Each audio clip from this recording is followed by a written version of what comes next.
Hello everyone, this is साहिला और आज हमारा टॉपिक है टेक्निक्स ऑफ मोटिवेशन। मोटिवेशन हम लोग जैसे कि जानते हैं किसी पर्सन के अंदर विलिंगनेस क्रिएट करने का तरीका है, यानी टेक्निक्स होती हैं उसको यूज़ करी जाता है जिससे कि लोगों के अंदर जो काम करने की आदत नहीं होती वो आदत को भी हम चेंज कर सकते हैं, उनके बिहेवियर को चेंज कर सकते हैं और उनकी विलिंगनेस को क्रिएट कर सकते हैं। विलिंगनेस मतलब उनकी इच्छा, ठीक है। अगर हमें कोई काम करने का मूड नहीं है लेकिन हमें उसके बदले में कुछ ऐसा रिवॉर्ड मिल रहा हो जिससे कि हमारी विल यानी हमारी इच्छा हो जाए उस काम को करने के लिए या हम रेडी हो जाए उस काम को करने के लिए, तो इसी को हम कहते हैं मोटिवेशन। जब हमारे वर्ड्स या हमारे रिवॉर्ड्स हमें मोटिवेट कर दें ये विल को क्रिएट करने के लिए ताकि हम अपने काम को अच्छे तरीके से अचीव कर पाएँ इफेक्टिवली और एफिशिएंटली, उसी को हम मोटिवेशन कहते हैं। अब जैसे मैंने आपको बताया एक चीज़ यहाँ पे रिवॉर्ड, इसी तरीके से और भी बहुत सारी टेक्निक्स, तरीके, तरकीबें होती हैं जिनसे हम लोगों को मोटिवेट करते हैं। अब जैसा कि हम जानते हैं बहुत सारे तरीके हैं, वेरियस टेक्निक्स आर अवेलेबल, लेकिन सारी टेक्निक्स को हमने दो कैटेगरीज में डिवाइड कर दिया, फाइनेंशियल या फिर मॉनेटरी टेक्निक्स। ये वो टेक्निक्स हैं जो कि फाइनेंस या मनी से रिलेटेड होती हैं। जैसे मैंने आपसे कहा कि आप मेरा कुछ काम कर दीजिए, उसके बदले में मैं आपको 500 रुपये इनाम दूंगा, ठीक है, या जिसने भी ये काम कर दिया उसको मैं 500 रुपये इनाम दूंगी। तो ये जो 500 रुपीज़ जो मैंने पैसों का रिवॉर्ड दिया इसको हम कहते हैं फाइनेंशियल या फिर मॉनेटरी टेक्निक। कोई भी यहाँ पे उस काम करने के लिए रेडी हो जाएगा, क्यों? क्योंकि उसको ये पैसे चाहिए। तो यहाँ पर जब भी हम रिवॉर्ड्स को या फिर टेक्निक्स, ऐसे तरीके जिसमें पैसा रिलेटेड हो, उसको हम फाइनेंशियल या मॉनेटरी टेक्निक्स कहते हैं। सेकेंड कैटेगरी होती है नॉन फाइनेंशियल या नॉन मॉनेटरी टेक्निक्स। ये वो टेक्निक्स हैं जहाँ पे पैसों का यूज़ नहीं होता, या फिर हम कह सकते हैं पैसा डायरेक्टली इम्पैक्ट नहीं करता। पैसा उसमें रिलेटेड हो सकता है लेकिन पैसा डायरेक्टली इसमें आपका इम्प्लीमेंट नहीं होता है। जैसे कि मैंने आपको अप्रिशिएट करा किसी काम के लिए, यानी आपको मैंने शाबाशी दी, ठीक है, या फिर मैंने आपको सबके सामने रिकॉग्नाइज़ किया, आपको कुछ अवार्ड दिया गया, रिकॉग्निशन हुआ आपका। तो यहाँ पर इनमें मैं आपको बदले में पैसा नहीं दे रही हूँ, लेकिन आपको जो सम्मान मिल रहा है, जो रेस्पेक्ट मिल रहा है, जो अप्रिसिएशन मिल रहा है, वो आपको और ज़्यादा मोटिवेट करेगा आगे और बेटर परफॉर्म करने के लिए। तो इनको हम कहते हैं नॉन फाइनेंशियल टेक्निक्स। ये वो तरीके हैं जिनसे आप मोटिवेट होंगे लेकिन ये डायरेक्टली पैसे से रिलेटेड नहीं होंगे। So let's start with the financial techniques. Financial techniques are directly related to the money. ये सबसे पहली बात हो गई कि पैसे से रिलेटेड होती है। It can be measurable in money. इसको आप पैसे में मेजर कर सकते हैं। It is direct and most effective method to influence the human resource. किसी भी ह्यूमन रिसोर्स को जल्दी और आसान तरीके से इन्फ्लुएंस करने का यानी असर डालने का, उस पर उसको प्रभावित करने का तरीका जो है वो फाइनेंशियल टेक्निक है। अगर जैसे मैंने कहा आपको सीधा सीधा मैंने 500 रुपये का रिवॉर्ड दिया या 5000 रुपये का रिवॉर्ड दिया, तो ये डायरेक्ट इन्फ्लुएंस करेगा किसी भी पर्सन को काम करने के लिए। जैसे कि एम्प्लॉयज़ किसी ऑर्गेनाइजेशन में काम करते हैं और उनको सैलरी मिलती है। अगर मैं आपसे कहूँ कि इस काम को करने के लिए आपको 5000 रुपये सैलरी मिलेगी, तो ठीक है, आप उस काम को करने के लिए रेडी हो जाएंगे, लेकिन आपको अंदर से क्या होता रहेगा, यार सिर्फ 5000 के लिए मैं महीना भर काम करूँगा। अगर मैं इसको कह दूँ कि आपको 15,000 रुपीज़ सैलरी देंगे, जहाँ पे आप 5,000 या 10,000 एक्सपेक्ट कर रहे थे, वहाँ मैं आपको आपकी कैपेबिलिटीज़ के हिसाब से, आपके वर्क के हिसाब से 15,000 ऑफर करती हूँ। तो ये सैलरी पे काम करने के लिए आप रेडी हो जाएंगे और बहुत अच्छे तरीके से रेडी हो जाएंगे, क्योंकि आपको पता होगा इतनी अच्छी सैलरी मुझे मिल रही है जो मुझे कहीं और नहीं मिलेगी, या फिर ये मेरी एक्सपेक्टेशन के हिसाब से है तो मैं यहाँ पे काम करूँगा, ठीक है। तो ये क्या हो गया, पहला ऐसा तरीका होता है जो कि आपके ऊपर डायरेक्ट इन्फ्लुएंस करता है, यानी डायरेक्ट आप पे असर डालता है। अब ये डायरेक्ट असर क्यों डालता है? क्योंकि आपकी बहुत सारी जो नीड्स होती हैं वो सिर्फ मनी से फुलफ़िल हो सकती हैं। जैसे कि आपकी बेसिक नीड्स, घर में रहना, खाना पीना, आपके बच्चों की एजुकेशन है, आगे के कोई खर्चे हैं, उनको पूरा करने के लिए, फ़िज़िकल नीड्स को फुलफ़िल करने के लिए आपको पैसे की ज़रूरत होती है। तो पैसा एक ऐसा सोर्स है जो हमारी बेसिक और फिज़िकल नीड्स के लिए हमें चाहिए ही चाहिए। इसी तरीके से न सिर्फ इन बेसिक नीड्स को फुलफ़िल करने के लिए, ये आपको सोसाइटी में स्टेटस मेंटेन करने के लिए, पावर दिखाने के लिए भी यूज़ किया जाता है। भाई आप बहुत अच्छी सैलरी पे काम करते हैं, बहुत अच्छी ऑर्गेनाइजेशन में काम कर रहे हैं, तो ये आपका स्टेटस शो कर रही है, आपकी पावर को शो कर रही है, ठीक है। तो यहाँ पर ये एक डायरेक्ट इम्पैक्ट डालता है, आप बहुत अच्छी सैलरी अर्न कर रहे हैं तो, है ना। तो यहाँ पर मनी से रिलेटेड ये एक मोटिवेशन है जो आपको सोशल नीड्स को, स्टेटस को और पावर को शो करने में भी हेल्पफुल होता है। The most used financial techniques are, यहाँ पे हम बहुत थोड़े में इसको पढ़ेंगे। फाइनेंशियल टेक्निक्स जो हैं, पहली तरीका है पे एंड अलावेंस। पे मतलब आप सिंपली जानते हैं, इसको हम रेम्यूनरेशन कहते हैं। रेम्यूनरेशन मतलब होता है वो पैसा जो आपको कंपनी देती है, या तो सैलरी की फॉर्म में या फिर वेजेस की फॉर्म में, ठीक है। तो पे यानी पेमेंट जो आपको मिल रही है, रेम्यूनरेशन जो आपको मिल रहा है, आपको काम करने के बदले में जो पैसा मिल रहा है कॉम्पनसेशन की फॉर्म में, कंसिडरेशन की फॉर्म में, ये आपका या तो सैलरी की फॉर्म में हो सकता है या फिर वेजेस की फॉर्म में हो सकता है, ठीक है। तो यहाँ पर अगर सबसे पहली बात जो हमने कहा, अभी मैंने आपको 5000 और 15000 वाला जो एग्जांपल बताया था कि अगर आपको कंपनी में पे यानी पेमेंट अच्छी मिलती है, सैलरी बहुत अच्छी मिलती है, तो कोई भी एम्प्लॉय उस ऑर्गेनाइजेशन में काम करने के लिए रेडी हो जाता है। पहली चीज़ तो हो गई कि वो रेडी हो गया। दूसरी चीज़ क्या होती है, वो उसको छोड़ने के बारे में नहीं सोचेगा, उससे सेपरेट होने के बारे में बिल्कुल भी नहीं सोचेगा। क्यों नहीं सोचेगा? क्योंकि उसको पता है इतनी अच्छी सैलरी जो उसको ये फर्म ऑफ़र कर रही है, वो दूसरी कोई कंपनी या दूसरी कोई फर्म उसको ऑफ़र नहीं करेगी, या दूसरी कंपनी में उसको इतना अच्छा पेमेंट नहीं मिलेगा, ठीक है। थर्ड, उसका जॉब सेटिस्फेक्शन यहाँ पर रहेगा। क्यों? क्योंकि उसको उसके काम के हिसाब से पैसे मिल रहे होंगे, तो जॉब से वो सेटिस्फाइड रहेगा। तो पे यानी पेमेंट आपका ऐसा तरीका है जहाँ पे आपको कोई भी काम करने के लिए, अगर आपके ऊपर थोड़ा सा एक्स्ट्रा वर्क कराया जाता है या ओकेजनली कभी हो जाता है कि हमें एक्स्ट्रा काम करना पड़ जाता है, उसके लिए भी एम्प्लॉय रेडी रहता है, क्योंकि उसको पता है कि उसको पेमेंट बहुत अच्छा मिल रहा है इस कंपनी से। दूसरी बात, इस कंपनी को छोड़ के नहीं जाना चाहता, उससे सेपरेट नहीं होना चाहता। तीसरी चीज़, वो अपनी जॉब से सेटिस्फाइड रखता है कि उसको जितना काम मिल रहा है उसके हिसाब से उसको पेमेंट भी, उसकी सैलरी भी अच्छी मिल रही है। तो ये एक तरीका हो गया कि हम यहाँ पर अपने एम्प्लॉयज़ को अगर जस्टिफाइंग पे देते हैं, उनको सही पेमेंट सैलरी देते हैं, तो वो मोटिवेट होकर के काम करते हैं। Next is allowance. अलाउंस होता है जब भी आपको सैलरी के अलावा, सैलरी प्लस उसके अलावा किसी भी चीज़ की पेमेंट के लिए आपको ये एक्स्ट्रा मनी दिया जाए, तो वो आपका अलाउंस कहा जाता है। जैसे कि आपको कई बार अपनी ऑर्गेनाइजेशन की मीटिंग्स अटेंड करने के लिए या फिर सेमिनार्स या वर्कशॉप अटेंड करने के लिए कहीं बाहर जाना पड़ता है। आउट ऑफ द टाउन हो सकता है, आउट ऑफ द स्टेट हो सकता है, आउट ऑफ कंट्री भी हो सकता है, ठीक है। तो कहीं पर भी हमें अपनी जगह से, अपनी लोकल जगह से दूसरी जगह पर विज़िट करना पड़ता है। अब जब हम दूसरी जगह पर इनको मीटिंग्स को, सेमिनार्स को, वर्कशॉप्स को अटेंड करने के लिए बाहर जाते हैं, तो हमारे बहुत सारे अलग अलग तरीके के खर्चे होते हैं। खर्चे जैसे कि आप जाएंगे तो कहीं स्टे तो करना पड़ेगा आपको, तो सबसे पहले होटल का खर्चा, या उससे भी पहले कहूँ तो ट्रांसपोर्ट का खर्चा, क्योंकि आप जाएंगे तो सबसे पहले कोई व्हीकल में तो जाएंगे, चाहे आप वाटर या फिर रोड या फिर एयरवेज के थ्रू जाएं, किसी भी सोर्स से जाएं, ट्रांसपोर्टेशन का खर्चा होगा। नेक्स्ट, आप कहीं होटल वगैरह में स्टे करेंगे, वहाँ होटल का खर्चा होगा। नेक्स्ट, फूड एंड बेवरेज का खर्चा होगा, खाना वाना तो खाएंगे कहीं पर, ठीक है। इसके अलावा भी छोटे मोटे बहुत सारे कई खर्चे हो जाते हैं। अब जब ये सारे खर्चे आपको अपनी जेब से, अपनी सैलरी में से पे करना पड़े, तो आपको थोड़ी प्रॉब्लम तो आएगी कि आपकी जितनी सैलरी है उसमें से कितना अमाउंट आपका यार इन सारे फालतू के खर्चों में चला जाता है, जो कंपनी के काम की वजह से आपको जाना पड़ता है। लेकिन अगर कंपनी आपको ये कहे कि आपकी सैलरी तो आपको मिल ही रही है, ये सारे खर्चे जो आप कर रहे हैं, ये सारे खर्चे आपको प्लस अलग से मिल जाएंगे, ठीक है। कंपनी के लिए आप खर्चे कर रहे हैं, ये सारे खर्चे हम कंपनी आपको ऑफर कर देगी, अलाउ कर देगी, तो ये कितनी अच्छी बात हो जाएगी एम्प्लॉय के लिए कि जो सारा खर्चा उसको अपनी जेब से करना पड़ता, वो सारा खर्चा उसको कंपनी दे रही है अलग से, ठीक है। तो यहाँ पर ये अलाउंस कहा जाता है जब भी फर्म अपने एम्प्लॉयज़ को सैलरी के अलावा कई खर्चों के लिए आपको पैसा देती है, अलाउ करती है, तो उसको हम कहते हैं अलाउंस। ये भी एक फाइनेंशियल टेक्निक है, क्योंकि इसमें आपको पैसा रीइंबर्स हो जाता है। आप अपनी जेब से खर्चा करिए, और जब आप HR डिपार्टमेंट में अपना ये सारे बिल्स वगैरह लगाते हैं जो आपने खर्चा कराया, तो ये सारे रीइंबर्स हो जाते हैं। रीइंबर्स मतलब दोबारा आपको लौटा दिया जाता है उतना ही अमाउंट, यानी इसके लिए आपके पास बिल होना ज़रूरी है। आप अपनी मर्ज़ी से पैसे नहीं चार्ज कर सकते ना, तो आपको एविडेंस दिखाना पड़ेगा। आपके जो बिल होते हैं होटल के, खाने के, ट्रांसपोर्टेशन के, वो सारे बिल आप यहाँ पर HR डिपार्टमेंट में सबमिट कर दीजिए।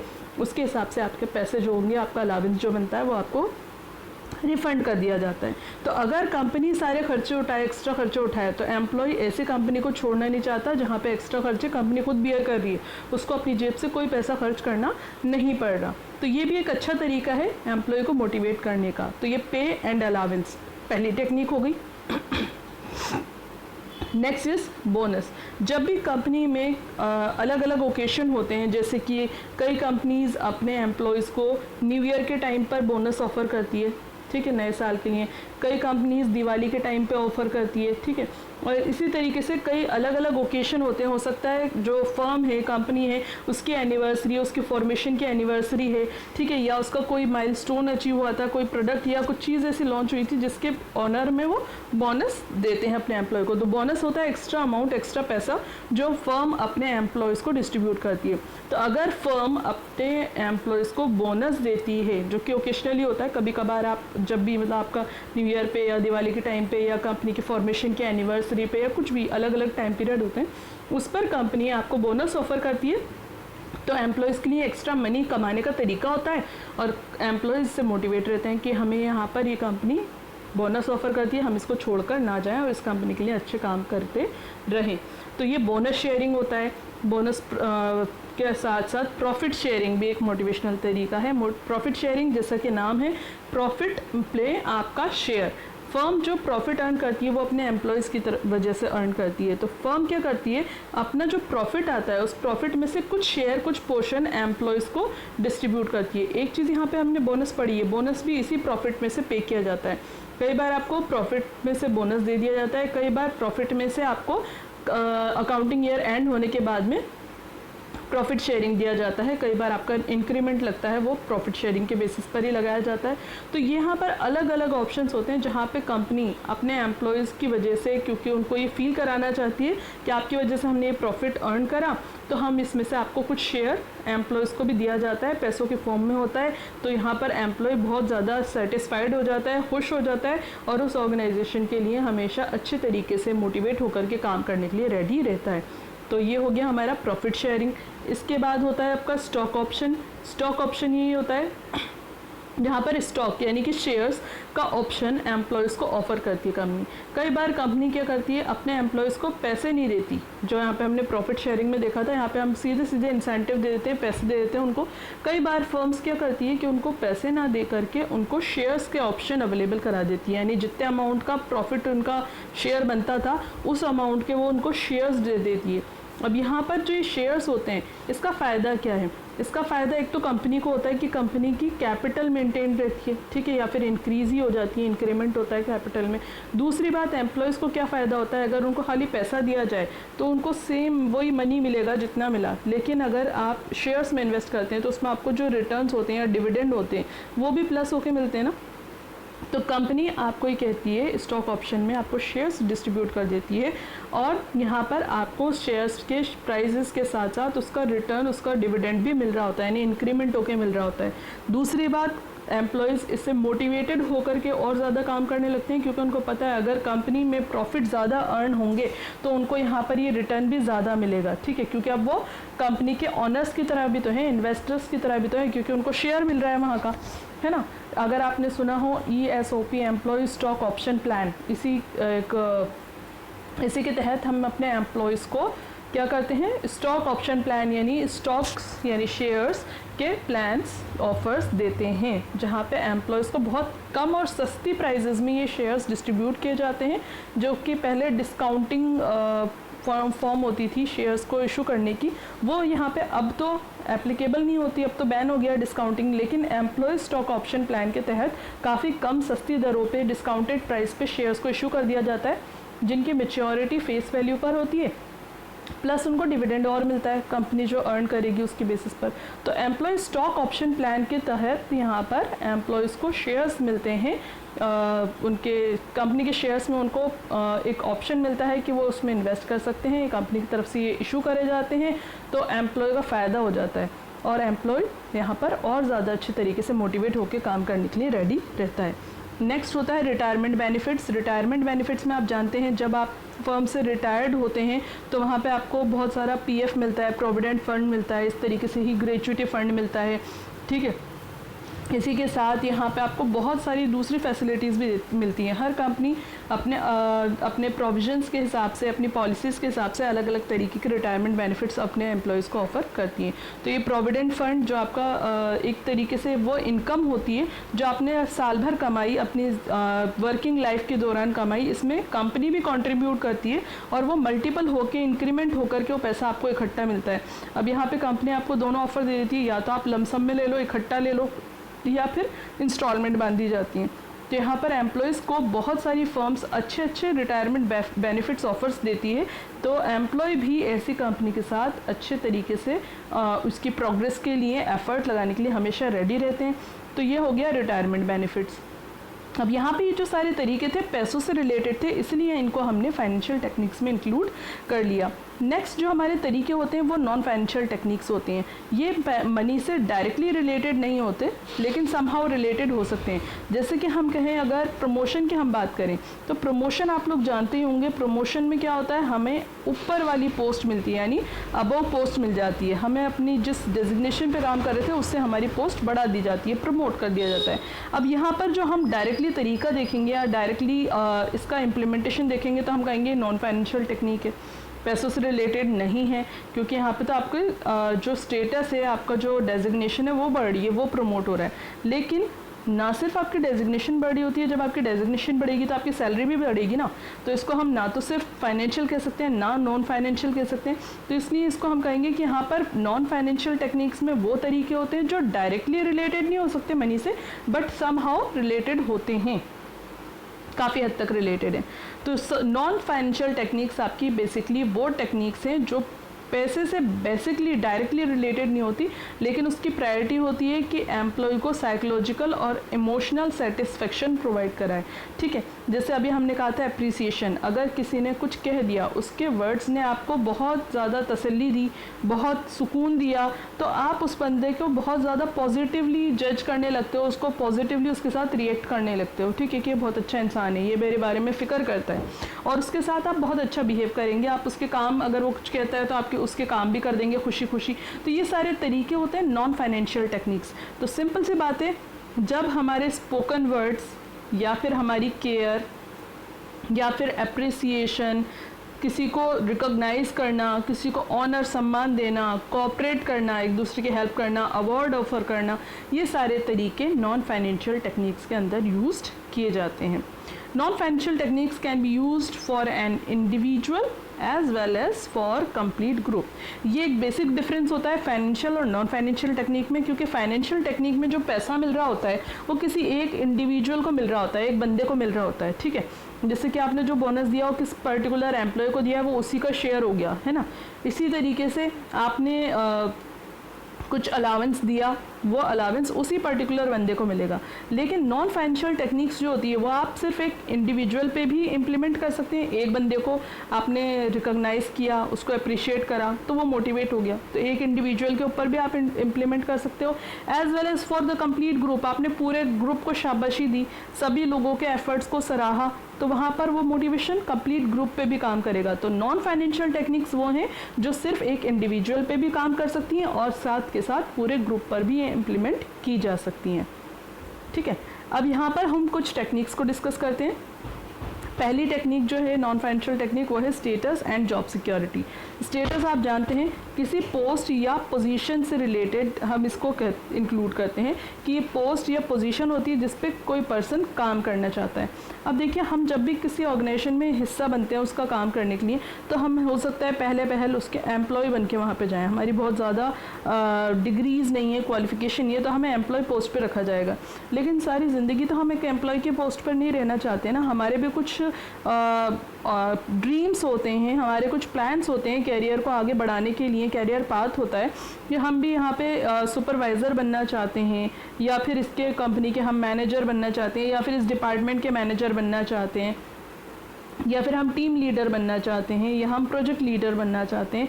ठीक है, तो अलग अलग तरीके के कुछ ना कुछ पोजीशन होती है, कोई पोस्ट होती है जो हमारी ड्रीम प्रोजेक्ट्स होती हैं, हम उनको अचीव करना चाहते हैं। तो यहाँ पर नॉन फाइनेंशियल टेक्निक में पहली चीज़ ही क्या हो गई, वो स्टेटस जिसको हम हासिल करना चाहते हैं। अगर हमें वो चाहिए तो क्या करना पड़ेगा, हमें उसके लिए एफर्ट बहुत ज़्यादा लगाने पड़ेंगे, और वो हम एफर्ट लगाएंगे दैट मीन्स हम मोटिवेटेड हो रहे हैं। और किसके लिए हो रहे हैं, उस पोस्ट, उस डेजिग्नेशन के लिए मोटिवेटेड हो रहे हैं। तो कुछ ह्यूमन बींग्स यहाँ पर हर ऑर्गेनाइजेशन में ज़रूर होते हैं जिनकी प्रायोरिटी होती है पावर को लेना या फिर अथॉरिटी को अपने हाथों में लेना, प्रेस्टीज, इज्जत बढ़ाने के लिए कोई चीज़, आपका कोई स्टेटस जिसको आप चाहते हैं कि यार आपकी सब लोग इज्जत करें, एक प्रेस्टीजियस जॉब हो, ठीक है। तो ये सारी चीज़ें होती हैं जो आपकी साइकोलॉजिकल, सोशल और एस्टीम नीड्स को फुलफिल करती हैं। साइकोलॉजिकल मतलब आप समझ गए, मेंटली आपको सुकून देती है, सोशल, सोसाइटी में आपका नाम बढ़ाती है, एंड एस्टीम मीन्स रेस्पेक्ट, आपकी इज्जत को बढ़ाने का काम करती है, ठीक है। आपकी पोजीशन बढ़ेगी तो आपका रेस्पेक्ट भी बढ़ जाता है। अगर दो बंदे एज एन एम्प्लॉय बात कर रहे हैं तो उनके बीच में हम कहें रेस्पेक्ट की बात क्या होगी, वहाँ पे दोनों इक्वल हैं। लेकिन अगर एक एम्प्लॉय की पोस्ट बढ़ जाती है तो उसका स्टेटस बढ़ जाएगा, उसका रेस्पेक्ट, ये नॉर्मल सा एम्प्लॉय जो था वो भी उसका रेस्पेक्ट करने लगेगा, ठीक है। तो ये चीज़ चाहिए होती है कई लोगों को। तो यहाँ पर पहली तरीका हो गया वो स्टेटस या वो पोस्ट जिसको लोग हासिल करना चाहते हैं। अगर हम उसको उस पोस्ट को अचीव करने के लिए हम उनको इंस्पायर करते हैं तो ये मोटिवेशन का तरीका है। पहली चीज़ हो गई status. Second is job security. Job security मतलब जॉब को बचाना, सिक्योर रखना, यानी जब भी टर्मिनेशन का टाइम पीरियड आए, टर्मिनेशन होता है आपको निकालना या बंद करना। कंपनी में कई बार ऐसा होता है कि कंपनी को काफ़ी लोगों को निकालना पड़ता है, टर्मिनेट करना पड़ता है, तो उस टाइम पे आपके निकाले जाने के चांसेस बहुत कम हों, ठीक है। इसको हम कहते हैं जॉब सिक्योरिटी की। जब भी रिट्रेंचमेंट होगा, यानी कंपनी का कई बार होता है कि लॉस बहुत ज़्यादा हो जाता है, या जिस प्रोडक्ट को उसने लॉन्च करा, जिस सर्विस को लॉन्च करा वो चली नहीं, तो कंपनी ने जो नई ब्रांच खोली थी या फिर उस डिपार्टमेंट को खोला था वो क्या करती है, जिसमें लॉस हो रहा है उस चीज़ को बंद करती है, छटनी करती है। छटनी मतलब छांटना। उस टाइम पे वो क्या करती है, अपने बहुत सारी जो यूजलेस चीज़ें होती हैं, यूजलेस कॉस्ट होती है, उनको काटती है। और इसमें एक कॉस्ट होती है एचआर की कॉस्ट, यानी ह्यूमन रिसोर्स को जो आप सैलरी दे रहे हो हर महीने, वो भी तो आपकी कंपनी के लिए कॉस्ट होती है, खर्चा होता है। तो कंपनी क्या करती है, रिट्रेंचमेंट के टाइम पे कई सारे एचआर को यानी ह्यूमन रिसोर्स को उनके जॉब से निकाल देती है। इसको निकालने का रीज़न होता है कि जो उनको सैलरी देना पड़ रही है, जो लायबिलिटी हो रही है कंपनी के लिए, ये लायबिलिटी कम हो जाए, ये कॉस्ट कम हो जाए, ठीक है। तो यहाँ पर जितने भी एचआर को कंपनी निकालती है, तो ऐसा नहीं है ना कोई बहुत अच्छा एफिशिएंट एम्प्लॉय हो आप उसको निकालें। कंपनी क्या करती है, जब भी एचआर को निकालती है सबसे पहले उन लोगों की लिस्ट निकालती है जो कि कंपनी के लिए यूजलेस हैं।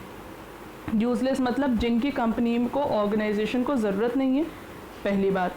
दूसरी बात, ऐसे लोग जिनको रेप्लिकेट किया जा सकता है और उनकी सैलरी बहुत ज़्यादा है, ठीक है। यानी कि कंपनी में जैसे कि कोई अकाउंटेंट है और मुझे पता है कि मुझे दूसरे अकाउंटेंट में मिल जाएंगे। अगर यहाँ पे मुझे इसको 20,000 रुपये सैलरी देना पड़ रही है इस अकाउंटेंट को पर मंथ के हिसाब से, और मुझे दूसरे अकाउंटेंट में मिल जाएंगे जो सिर्फ 10,000 में इस ऑर्गेनाइजेशन का काम करने के लिए रेडी हो जाएंगे, तो ये मैं क्या करूँगी, इस 20,000 की सैलरी जिसको देना पड़ रही है अकाउंटेंट को, उसको जॉब से निकाल दूँगी, ठीक है। इस 10,000 रुपये वाले को मैं रख लूँगी, यानी जिनको रेप्लिकेट कर सकती हूँ, जिनमें कोई स्पेशल या एक्स्ट्रा स्किल्स नहीं है, जिनको मैं रेप्लिकेट कर सकती हूँ, बदल सकती हूँ दूसरे एम्प्लॉय से। कंपनी क्या करेगी, ऐसे यूजलेस एम्प्लॉयज़ को, ऐसे रेप्लिकेबल एम्प्लॉयज़ को सबसे पहले अपने ऑर्गेनाइजेशन से निकालती है रिट्रेंचमेंट के टाइम पे या फिर रिसेशन के टाइम पे। रिसेशन आप लोग जानते हैं, जब महंगाई बहुत ज़्यादा हो जाती है, कॉस्ट बहुत बढ़ने लगती है, फ़ायदे कम होने लगते हैं, प्रॉफिट कम होने लगते हैं, इन्फ्लेशन बढ़ जाता है, उस टाइम पे भी कॉस्ट को कम करने के लिए क्या करा जाता है, एम्प्लॉयज़ को, ह्यूमन रिसोर्स को, बहुत सारे ह्यूमन रिसोर्स को कंपनी क्या करती है, जॉब से निकाल देती है। अब यहाँ पर जॉब की इनसिक्योरिटी तो सभी को लगी रहती है कि अगर ऐसा टाइम आएगा तो हमें हमारी जॉब से निकाल दिया जाएगा। लेकिन अगर कंपनी आपसे कहे कि आप अच्छे तरीके से काम करिए, आप अपने स्किल्स बढ़ाइए, आप परफेक्शन को बढ़ाइए और आप कंपनी के लिए, ऑर्गेनाइजेशन के लिए अच्छे से मेहनत करते रहिए, ताकि हमें रिट्रेंचमेंट का फेस नहीं करना पड़े, यहाँ पे हमें रिसेशन को फेस नहीं करना पड़े, हमारे पास वो सारी चीज़ें हों जहाँ पर हम आप लोगों को मेंटेन रख सकें, ठीक है। तो यहाँ पर एम्प्लॉय भी क्या करेगा, हार्डवर्क करने के लिए रेडी हो जाता है विदाउट एनी टेंशन, बिना किसी टेंशन के।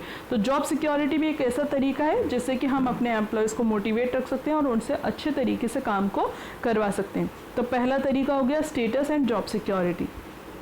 Second is praise and recognition. ये आप जानते हैं, प्रेज मतलब किसी को शाबाशी देना, रिकॉग्निशन उसको पहचानना, सम्मान करना। तो जब आप दूसरे लोगों के सामने किसी एम्प्लॉय को अप्रेज करते हैं, उसको एक्नॉलेज करते हैं, उसको पहचान दिलाते हैं उसकी परफॉर्मेंस के लिए सोसाइटी के सामने, तो इसी को हम प्रेज एंड रिकॉग्निशन कहते हैं।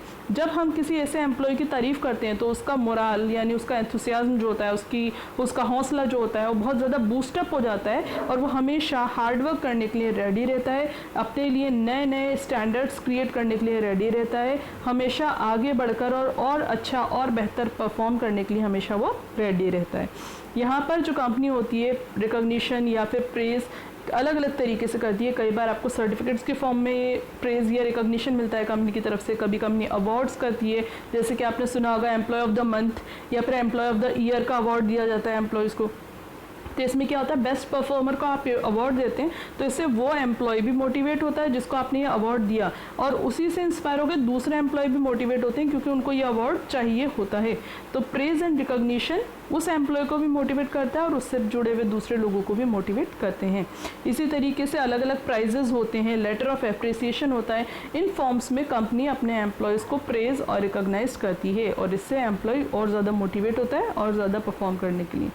ठीक है, next is participation in management. ये आप पहले भी टॉपिक हम लोग इसको कवर कर चुके हैं जिसमें हम ये देख चुके हैं एम्प्लॉयज़ को जनरली मैनेजमेंट में पार्टिसिपेट नहीं करने दिया जाता, उनको सिर्फ ऑर्डर्स फॉलो करने होते हैं जो उनके सुपरवाइजर्स उनको अथॉरिटीज़ देते हैं, जो उनको ऑप्शंस देते हैं, जो उनको मेथड्स बताते हैं, उनको उस हिसाब से काम करना होता है। लेकिन अगर कंपनी अपने इन्हीं एम्प्लॉयज़ से सजेशन मांगने लगे, उनसे ओपिनियन लेने लगे, उनसे आइडियाज़ लेने लगे, तो यहाँ पर एम्प्लॉयज़ कैसा फील करते हैं, प्राउड फील करने लगते हैं कि यार कंपनी में मैनेजर ने हमसे ऑप्शन पूछे, सुपरवाइज़र ने हमसे बात करी। वहाँ पर एक फीलिंग ऑफ बिलोंगिंगनेस आ जाती है, यानी जुड़ाव पैदा होता है कंपनी के साथ भी और कंपनी के उन ह्यूमन रिसोर्सेज के साथ भी जिनके साथ आप काम कर रहे हैं। तो ये जब रिलेशंस आपके बनते हैं तो यहाँ पर आप मोटिवेट हो जाते हैं और बहुत अच्छे तरीके से काम करने लगते हैं। तो अगर आप अपने एम्प्लॉयज़ को मैनेजमेंट में पार्टिसिपेट करने लगते हैं, उनसे सजेशन लेने लगते हैं, तो एक जुड़ाव पैदा होता है और एम्प्लॉय और अच्छे एफर्ट्स लगाने के लिए रेडी हो जाता है। यहाँ पर इसके लिए हम कंपनीज जो होती हैं वो इंफॉर्मेशन शेयरिंग सिस्टम को लगाती है, जहाँ पे उनके साथ जो भी इंफॉर्मेशन होती है उसको टाइम टू टाइम शेयर किया जाता है। सजेशन सिस्टम्स होते हैं जहाँ पे अगर कोई प्रॉब्लम होती है तो कंपनी या फर्म उसको प्रॉब्लम्स को बताती है और एम्प्लॉय से सजेशन मांगती है। कंसल्टेशन होता है कि टीम में जहाँ पर जो भी कुछ अगर इश्यूज़ हैं तो उनसे कंसल्ट किया जाता है। इसी के साथ कमेटी के सामने उनको रिप्रेजेंट किया जाता है कि इस एम्प्लॉय ने, इस पर्सन ने बहुत अच्छा काम किया या ये हमें आइडिया दिया, इसकी क्रिएटिविटी की वजह से ये सब चीज़ें हो पाई हैं। ठीक है, तो ये रिप्रेजेंटेशन ऑफ कमेटी में भी यहाँ पे आप अपने एम्प्लॉयज़ को अप्रिशिएट कर सकते हैं। Next is effective leadership and supervision. यहाँ पर वही वाली बात होती है, लीडर और फॉलोअर दो लोगों का रिलेशन होता है। ठीक है, फॉलोअर तब आपके साथ अच्छे तरीके से काम करेगा जब आपका लीडर अच्छा हो। ठीक है, अगर लीडर स्ट्रांग है तो वो अपने फॉलोअर्स को बहुत अच्छे तरीके से इन्फ्लुएंस कर सकता है, उन पर असर डाल सकता है, और फॉलोअर्स बिना आंख मीच के अपने लीडर को फॉलो करते हैं, उसको उसकी हर बात को मानते हैं, उसके कहे को फैक्ट बिल्कुल सच मानते हैं और उसको सही तरीके से फॉलो करते रहते हैं। यही चीज़ हमें ऑर्गेनाइजेशन में चाहिए होती है कि जब मैनेजर अपना काम कहे या सुपरवाइज़र अपना काम कहे तो वहाँ पे एम्प्लॉयज़ ना उस पर इसी तरीके से ट्रस्ट करें और उसके कहे मुताबिक वो सारे एम्प्लॉयज़ काम करते रहें। ये कब हो पाएगा? अगर आपकी लीडरशिप, आपका सुपरविजन काफ़ी इफ़ेक्टिव है, काफ़ी स्ट्रॉन्ग है। अगर लीडर अच्छा होगा, मैनेजर अच्छा होगा, उनके बीच में रिलेशंस अच्छे होंगे, फॉलोअर्स लीडर्स को एक साथ अच्छे तरीके से फॉलो कर रहे होंगे, तभी वो वहाँ पर मोटिवेट हो पाएंगे, उसकी बातों से इन्फ्लुएंस हो पाएंगे और अच्छे तरीके से काम कर पाएंगे। ठीक है, तो जब सुपरवाइज़र या लीडर अच्छा हो तो वहाँ पर कोऑपरेशन आने लगती है, पॉजिटिव एटीट्यूड होने लगता है, गाइडेंस टाइम टू टाइम होती रहती है, जो भी प्रॉब्लम है उसको सॉल्व किया जाता है। तो इस तरीके का अगर माहौल होता है तो वहाँ पर लीडर और फॉलोअर्स के रिलेशन बहुत अच्छे बन जाते हैं, गुड एंड हेल्दी रिलेशंस उनके बीच में होते हैं और इसी की वजह से एम्प्लॉयज़ मैनेजर्स के कहे हुए सारे कामों को करने लगते हैं सही तरीके से और वहाँ पर मोटिवेशन अपने आप क्रिएट हो जाती है। Next is delegation of authority. जैसे हमने ऊपर पढ़ा था स्टेटस एंड पोजीशन के बारे में हमने बात करी थी, यहाँ पर भी वही चीज़ होती है। अगर आप अपने एम्प्लॉयज़ को कुछ अथॉरिटी डेलीगेट देते हैं, उनको कुछ पावर दे देते हैं जहाँ पर वो अपने हिसाब से डिसीजंस ले सकते हैं, तो एम्प्लॉयज़ वहाँ पर अपने काम को बहुत अच्छे तरीके से कर सकते हैं। क्यों? क्योंकि उनको बार बार अपने सुपरवाइज़र से परमिशन नहीं लेना पड़ती। ठीक है, बार बार उनको ना तो खुद उनको डिस्टर्ब करने की रिक्वायरमेंट होती है, ना उनको अपने जो अपने ऊपर अंदर कॉन्फिडेंस होता है वो लूज़ कर रहे होते हैं, वो कॉन्फिडेंस भी उनका मेंटेन हो पाता है क्योंकि उनको अपने हिसाब से वहाँ पर काम करना होता है। तो अपनी अथॉरिटी को यूज़ करके वो अपने काम को सही तरीके से और सही टाइम पे कंप्लीट कर सकते हैं। तो अगर हम अपने एम्प्लॉयज़ को डेलीगेशन ऑफ अथॉरिटी दें तो हमें पता है कि वो अच्छे तरीके से काम करेंगे और इन टाइम काम कर लेंगे, यानी टाइम रहते हुए उसके अंदर ही वो काम को कंप्लीट कर देंगे। तो डेलीगेशन ऑफ अथॉरिटी भी एक तरीका है जिससे लोग विलिंगली और बहुत फास्टली वर्क करने लग जाते हैं। Next is job enlargement and job rotation. Job enlargement का मतलब होता है जॉब को एनलार्ज कर दिया, बढ़ा दिया, यानी अगर आपकी जॉब ये है तो इसमें मैंने ये जॉब भी ऐड कर दी, ये जॉब भी ऐड कर दी, इसको हम कहेंगे जॉब एनलार्जमेंट। और जॉब रोटेशन क्या कहते हैं, अगर मैं इस जॉब पर हूँ तो अब मुझे ये जॉब दे दी गई, ठीक है, दूसरी जॉब दे देना, जॉब रोटेशन। तो जॉब एनलार्जमेंट का मतलब ये होता है जब हम ऑर्गेनाइजेशन में काम करने जाते हैं, शुरू में तो हमें बहुत मज़ा आता है उस काम को करने के लिए, ठीक है, हम एक्साइटेड रहते हैं, लेकिन रोज़ाना वही काम करते करते हमारे अंदर क्या आ जाता है, बोर्डम आ जाता है, हम बोर होने लगते हैं, उसी काम को रोज़ करते करते थक जाते हैं। अब अगर हमारे अंदर कोई नई क्रिएटिविटी नहीं लाई जाए, हमें कुछ नया नहीं करने दिया जाए, तो हम बोर हो जाएंगे और बोर होने की वजह से क्या होता है, हमारी एफिशिएंसी ड्रॉप होने लगती है, हमारी काबिलियत जाने लगती है, एफिशिएंसी ड्रॉप होगी, हम कुछ नया नहीं सीख रहे, कुछ अच्छा नहीं कर पा रहे, रोज़ वही काम करना पड़ रहा है तो मज़ा भी नहीं आ रहा, इंटरेस्ट भी नहीं आ रहा। तो हमारी जब एफिशिएंसी ड्रॉप होने लगती है तो ये ऑर्गेनाइजेशन के लिए अच्छा नहीं होती। ऑर्गेनाइजेशन को चाहिए कि हमारी एफिशिएंसी हमेशा बूस्टअप होती रहे और बढ़ती रहे। तो इसके लिए क्या करा जाता है, एम्प्लॉयज़ को उनकी जॉब के बोर्डम से हटाने के लिए यहाँ पर उनकी जॉब के साथ, जिस पोस्ट पर आपने रख रखा है वो काम तो वो करेंगे, उस पोस्ट के साथ आप उनको वैरायटी ऑफ जॉब्स, अलग अलग तरीके के काम देने लगते हैं। अब यहाँ पे जब हम बात करेंगे वैरायटी ऑफ जॉब, तो ऐसा नहीं है कि वो बर्डनाइज हो जाएंगे या उन पर बहुत ज़्यादा काम का लोड बढ़ जाएगा। हम उनको काम बहुत सारे देंगे, अलग अलग तरीके के देंगे, लेकिन ऐसे देंगे जो कि सिंपल हो, यानी आसानी से कर लिए जा सकते हो, लेकिन डिफरेंट हो, ताकि उनका बोर्डम ख़त्म हो सके। इससे वो नई नई स्किल्स को लर्न करेंगे। अलग अलग काम करने के लिए आपको स्किल्स भी अलग लगती है ना, तो आपकी एफिशिएंसी इम्प्रोवाइज्ड हो रही है, तो आपके नए स्किल्स को आप लर्न कर रहे हैं, आपका बोर्डम रिड्यूस हो रहा है, एफिशिएंसी बढ़ पा रही है एम्प्लॉय के अंदर, ठीक है, इनके अंदर स्पेशलाइजेशन आ रहा है। तो जॉब एनलार्जमेंट आपके एम्प्लॉयज़ में नई वैरायटी ऑफ जॉब को लर्न करने के लिए, एफिशिएंटली वर्क करने के लिए और अपने बोर्डम को दूर करने के लिए एक अच्छा तरीका है। Next is job rotation. Job rotation में जब आप किसी जॉब को करते करते बोर हो जाते हैं तो आपका जो हायर पोस्ट होती है वो आपकी जॉब को या टास्क को चेंज कर देती है, आपको न्यू रिस्पॉन्सिबिलिटीज़ के साथ नई जगह पर, नई जॉब पर भेज दिया जाता है। It increases the scope of job. यहाँ पर जॉब का स्कोप ही बदल जाता है। जैसे ऊपर तो आप वही जॉब कर रहे थे, प्लस उसके साथ आपको छोटे छोटे नए काम कर दे दिए गए थे, लेकिन यहाँ पर जो आप जॉब कर रहे थे, जो स्किल्स थे, यहाँ पर वही चीज़ें आपकी लगभग इम्प्लीमेंट हो रही थी, लेकिन यहाँ पर आपकी जॉब भी चेंज हो जाती है, बिल्कुल अलग जॉब है, तो नई रिस्पॉन्सिबिलिटीज़, नई लर्निंग, सब कुछ नया होगा आपके लिए, बिल्कुल चैलेंजिंग होगा। तो जॉब रोटेशन भी एक अलग तरीका है, एक अच्छा तरीका है, जिससे कि आप एम्प्लॉयज़ के मोटिवेशन को बोर्डम को दूर करके उनको मोटिवेट करते हैं नए काम को, नए चैलेंजिंग टास्क को अकम्प्लिश करने के लिए। ठीक, नेक्स्ट इज MBO, ठीक है, मैनेजमेंट बाय ऑब्जेक्टिव। ये हम ऑलरेडी डिस्कस कर चुके हैं सेकंड चैप्टर में, इसके बाद में थर्ड चैप्टर में। अभी यहाँ पर MBO जो है, इसमें एक तरीका होता है जहाँ पे एम्प्लॉयज़ को इंक्लूड किया जाता है डिसीजन मेकिंग के लिए, जहाँ पर उनका सुपीरियर, उनके सुपीरियर पोस्ट पे जो भी मैनेजर है, असिस्टेंट मैनेजर है, वो उनको इंक्लूड करता है कि हमें ये काम करना है। उस काम में उसके आइडियाज़ को भी वेलकम किया जाता है, जिससे कि वो खुद भी कमिटेड हो जाते हैं, क्योंकि वहाँ पर मैनेजर उनसे पूछता है कि ये काम अपन कैसे करें। तो सबसे पहले प्लान सेट करने के लिए हाउ टू डू, उसमें मेथड वो सजेशन वो दे रहे होते हैं। इसके बाद में जब हम कहते हैं कि व्हाट रिसोर्सेज आर रिक्वायर्ड, क्या रिसोर्सेज चाहिए, तो वहाँ पे रिसोर्सेज भी हमें बता रहे होते हैं, ठीक है। इसके साथ साथ हम उनसे टाइम पूछते हैं, कितने टाइम में ये काम कंप्लीट हो जाएगा।